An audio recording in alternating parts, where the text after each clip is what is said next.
Advokasi itu secara bahasa berarti membela. Istilah ini tuh sudah ada sejak lama.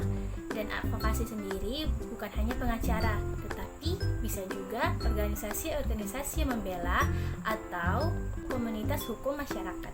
Advokasi sendiri terbagi menjadi 3, yaitu yang pertama advokasi diri. Advokasi diri yaitu tindakan untuk membela diri.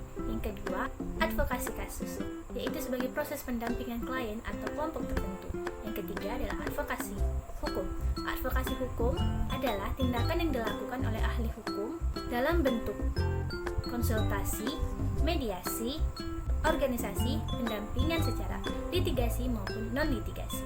Sejarah dari advokasi sendiri diklaim banyak orang itu berasal dari tradisi hukum barat, dan sebagian lain menyatakan itu berasal dari zaman Yunani dan Romawi kuno.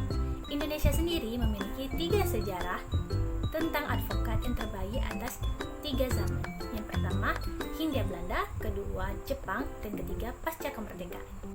Pada zaman Hindia Belanda dikenal dengan 2 sistem peradilan. Yang pertama, peradilan untuk orang-orang Eropa yang dipersamakan. Yang kedua, peradilan untuk orang-orang pribumi yang dipersamakan. Orang-orang Belanda itu lebih diutamakan daripada pribumi atau orang-orang asli Indonesia. Yang kedua, pada zaman Jepang. Pada zaman ini sangat berbeda dengan zaman Hindia Belanda, dikarenakan adanya pemberian hak yang sama kepada orang-orang pribumi maupun orang-orang Belanda di muka pengadilan. Dan ketiga, pasca kemerdekaan, di akhir perkembangan dari peran eksternal pengacara lebih banyak digantikan oleh lembaga-lembaga bantuan hukum serta organisasi-organisasi non-pemerintah yang bergerak di bidang hukum. Fungsi dan tujuan dari advokasi.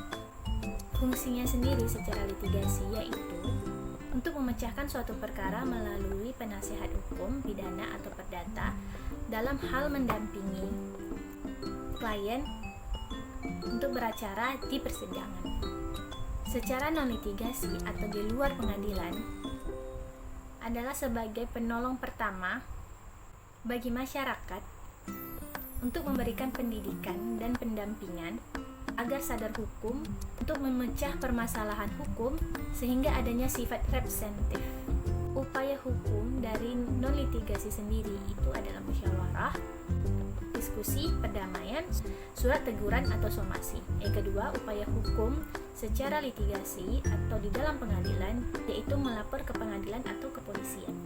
Advokasi juga bertujuan untuk memperjuangkan solusi dari masalah yang terjadi. Perlunya kesadaran masyarakat mengenai advokasi dan serangkaian hukum di dalamnya bisa membantu mengatasi masalah serius yang ada di lingkungan masyarakat. Terima kasih. Assalamualaikum warahmatullahi wabarakatuh.